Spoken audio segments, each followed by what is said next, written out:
Soundstripe.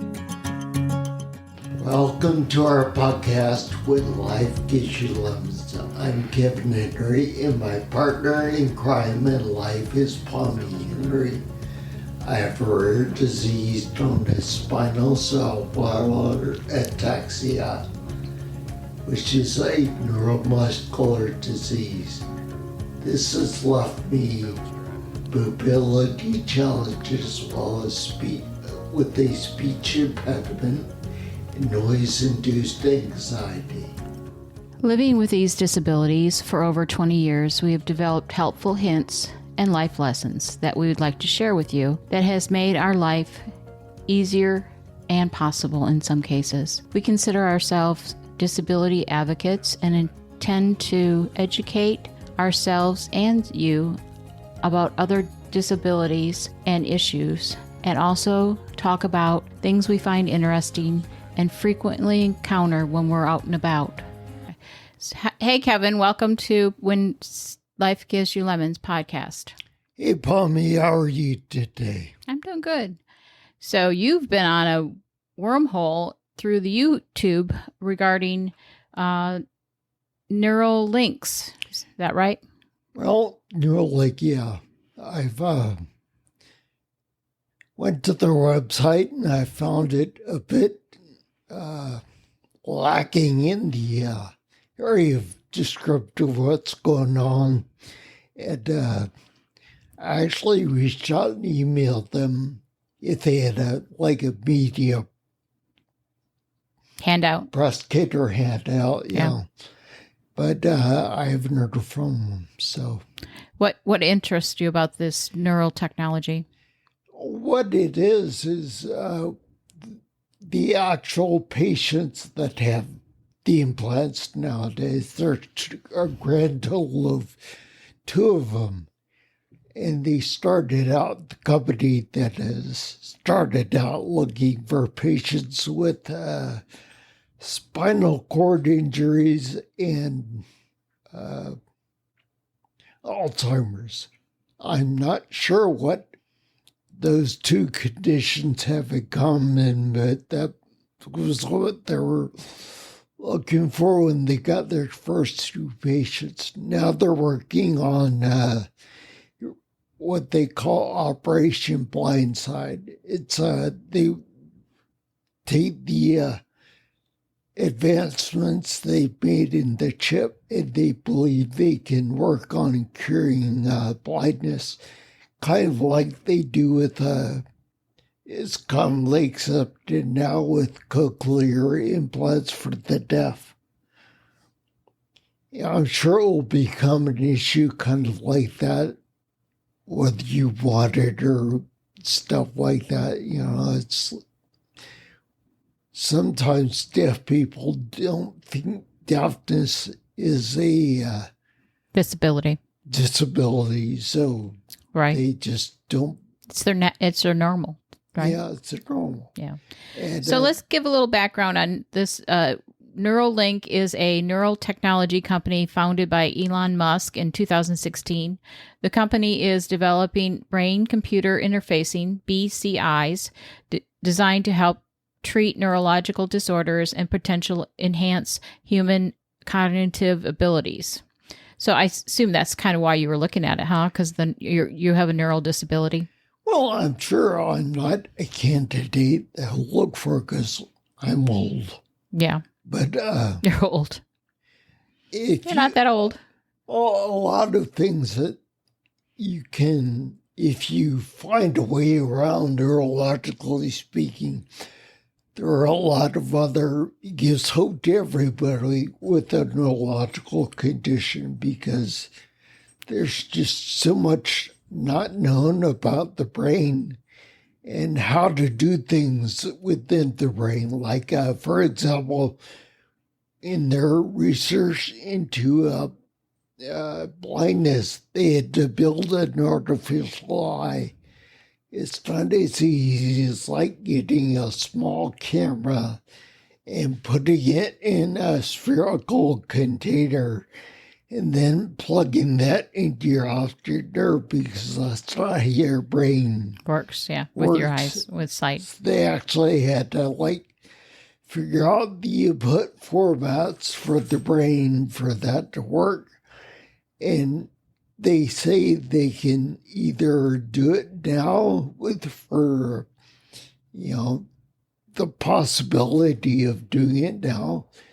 They thought they'd have to have an intact optical nerve, but that doesn't matter. They can use the artificial nerve tissue they're using elsewhere for that. And also want to point out that even though this is like a technologically driven thing, the board is like neurosurgeons, neuroscientists, and engineers. It's not like, oh, we can build a metal robot here. It's like, yeah, they actually have doctors saying, well, you can't. Explain to the engineers you can't just make a spherical container that contains a video camera and call it a bionic eye. Right. It's not the way the brain is going to accept visual input. So their core technology involves implanting a chip known as the link into the brain. This chip can decode and stimulate brain activity, which could be used to treat conditions like Alzheimer's and other neurological disorders, paraplegics, that type of thing. Neuralink recently implanted its device into a second human patient, marking a significant milestone in its development. The ultimate goal for Neuralink is to create a generalized brain interface that can restore autonomy to those with unmet medical needs and unlock human potential. They're currently focusing on giving people with quadriplegic the ability to control their computers and medical devices with their thought. Yeah, we've seen that before, haven't we? I've seen those videos, yeah, and they've gone beyond that. So it's kind of what was old data. The scientist that was had a disability? He was on Stephen Hawking. Yeah, Stephen Hawking. Isn't that what he did? Yeah, okay, this is how I understand how they've progressed to this point. The first thing they did was, for some reason, I don't really agree, or I assume people know what they're doing or disagree, but I'm not sure this was the greatest idea. But like has been, as Palmi just read, the company has been around since 2016. Since then, the neuroscientists and the engineers have gotten together to develop the technology.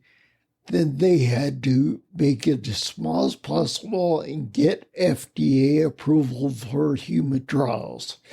Obviously, that involved a lot of experimentation with animal subjects before they got to human subjects. Right. And the first human subject was Elon Musk. And that was just a proof of concept. And his role in the research, if you will, is now to evaluate and recommend improvements to the brain-computer interface, which is by far the hardest thing that the new Neuralink patients have to deal with. The ability to use your mind to control a mouse cursor. Once you get beyond that, everything goes geometrically. Yeah, in January, they conducted the first human implantation of the brain-computer interface, which you said was Elon. And we were able to detect the participant's neural signals shortly after the implantation surgery. And since then, he has used our end-to-end BCI system for various applications like playing online chess and Myers Civilization 6.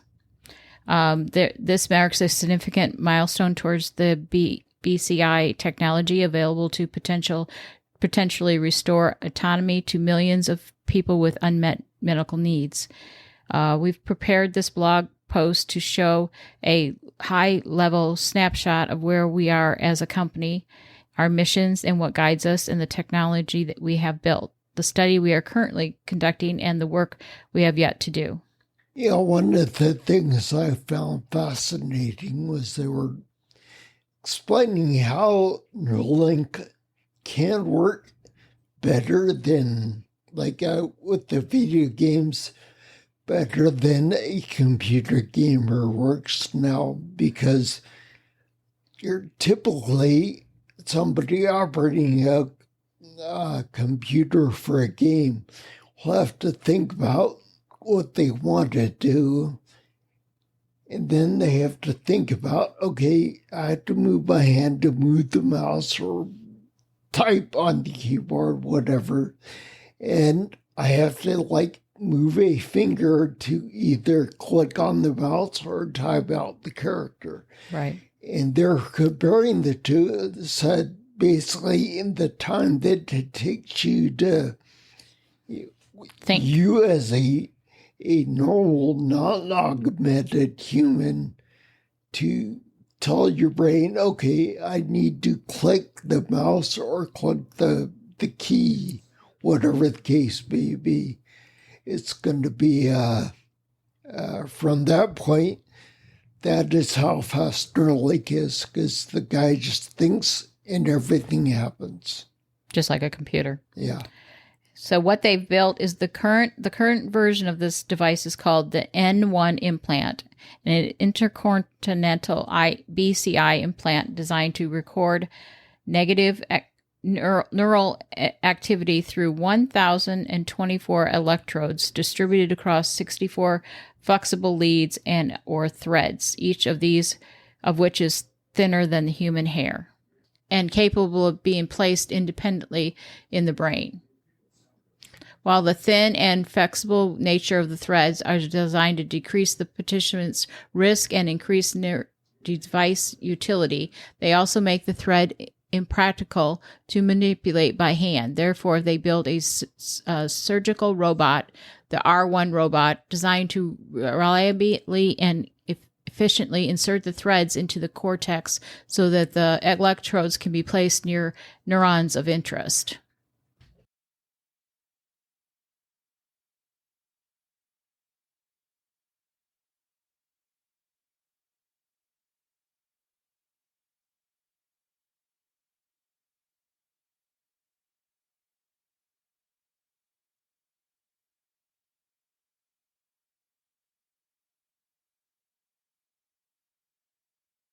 Signals acquired by the electrodes are routed to electronics contained in the enclosure of the N1 implant, which processes and wirelessly transmits the neural data to the instant of the Neuralink application running on an external device such as a computer.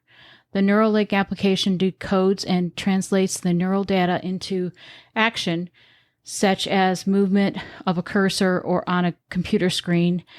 The N1 implant is powered by an onboard battery that is inductively recharged by the N1 charger.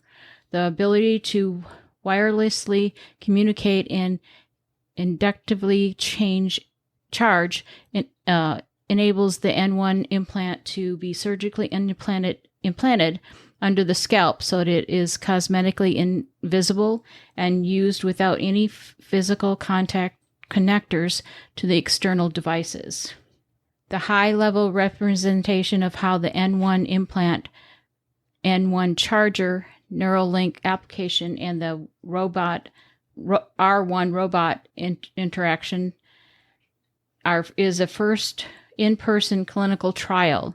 The prime study building the technologies described above have been so have been no small feat.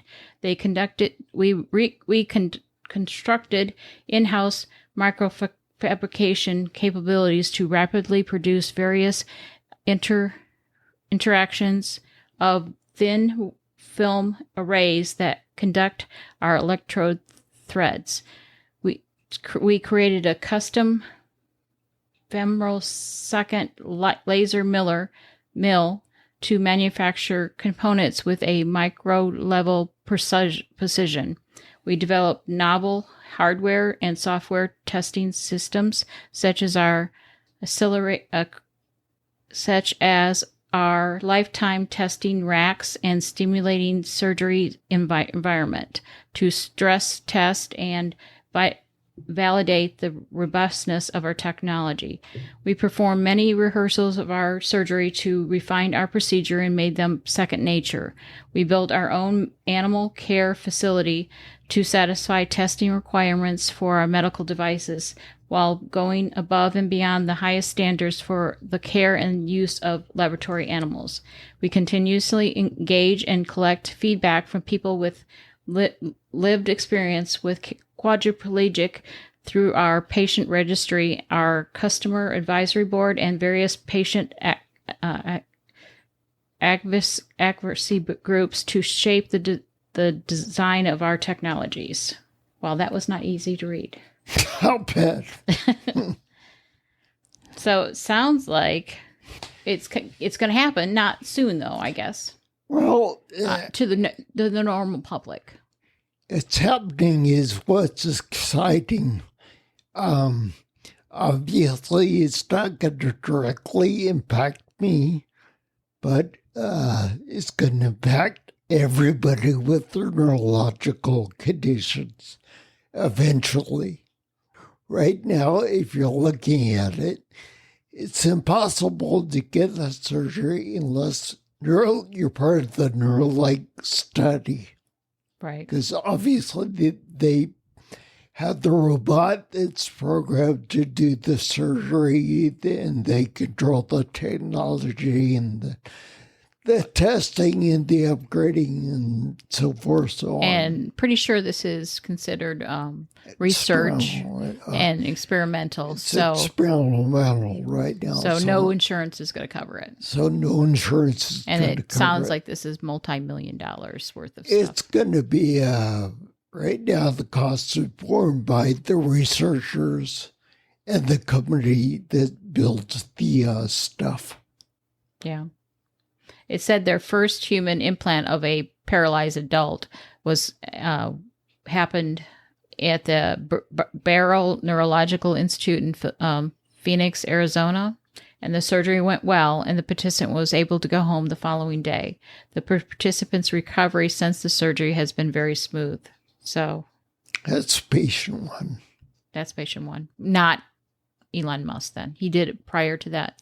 He's patient 0. 0. Okay. And you said there's actually 2 patients at this point, right? Yeah, patient 1 and patient 2. And everything's going good so far? Yeah, everything I've seen says they are. Yeah, they do just about quarterly official updates on YouTube. They put out a video. When they come across something new and unexpected, like they had to build what they're calling a cyborg eye. They figured out, the researchers figured out the format of what has to be transmitted to the brain and how and such. And the engineers then had to build an eye. They're calling it the cyborg eye. And they did that in animal testing, I'm sure. Yeah. Exciting. Yeah, it is. And a future. I mean, can you imagine if at some point someone came down with what you have in 20 years, it might be just to go in and get a simple implantation and bypass all those side effects and all the suffering that you went through. Yeah. Since we're on the subject of in 20 years, i.e. this science fiction aspect of what could be, where the possibilities lie and all that, they said it would be very easy with that cyborg guy to see beyond the range of human sight, such as different spectrums like ultraviolet, radiation, infrared, gamma radiation. I would think they could even do it thermal, like they do with some of the cameras, thermal sighting in military applications. So it's very... we're on the edge of the science fiction. They actually compared it to that. Now, this was one of the videos of this, what they call the cyborg guy, comparing it to Geordi LaForge's visor in Star Trek. Oh, yeah. You can see in all those spectrums, and you can see in more than one of those spectrums. What the human eye sees them at once. So, kind of like he does. So approximately 18,000 people suffer from spinal cord injuries every year in the United States, and it's estimated that 302,000 people live in the United States have experienced a traumatic spine cord injury. What happens is it disrupts the normal function of the entire nervous system when that happens. It affects the person's ability to perform everyday tasks, we remain hopeful that the BCI device would be able to digitally make a bridge between the brain and the spinal cord to improve the quality of life of these people with severe spinal cord injuries. As far as patient 1 and patient 0 go, or patients 1 and 2 go, they're going, because it is a trial, basically the chip is not fully implanted into their skull. They have a little metallic nub that sticks out. Uh-huh. So they have a physical connection to any apparatus in the ears. They didn't know for sure with the spinal cord injuries what tweaks they'd have to make to the equipment to right, so they could do it on the fully fly, make it function. Versus having to go in and do another surgery. So what they did is they implanted the chip in the guy's head, left the metallic nub sticking out of his head, and cosmetically to fit in, if you will, he wears a baseball cap. Which you do that every day, so that you would be willing and ready to do this. Speaking of that, they're in the early stages of what they're calling the PRIME study and plan to provide additional updates as they continue to work with their first participants, as well as other participants in the future. Overall, they plan to launch new studies in different geographic and continually improve their technologies based on learning from these clinical trials that they're doing now. But I'm getting to a point where they do not guarantee any benefits by participating in the PRIME study. But if you are living with quadriplegic from a spinal cord injury or with a lateral ALS, you may qualify for the PRIME study, and we'll go ahead and put the link there in our show notes if one of our readers is interested in getting into that study. Yeah, somebody's interested in just stuff beyond just hearing the exciting news about what's going on. Right. You definitely need to contact them and find out if you fit into their study groups. Yeah, Kevin's all the time searching for study groups for his ataxia, specific ataxia. So, and we're always open to that, aren't you? Sure. Yeah. A lot of the research can be done remotely. Right. They're not talking about like going curing somewhere. ataxia. The last one was, how is your ataxia progressing? Right. They need to know how it progressed in order to be able to figure out how to fix it. They can do that more or less remotely and using common everyday household items. How long does it take you to sort out 20 paper clips? Right. Stuff like that. Yeah. Yeah, just... There's hope. Using metrics. Yeah, it's, of course, that... And even if it's not something that you get results from yourself, in your head, in your heart, in your head, that you're helping someone else in the future. Well, sure. A lot of these ataxias. With my disease alone, there are like over 30 different variants. So, and a lot of them are genetically linked.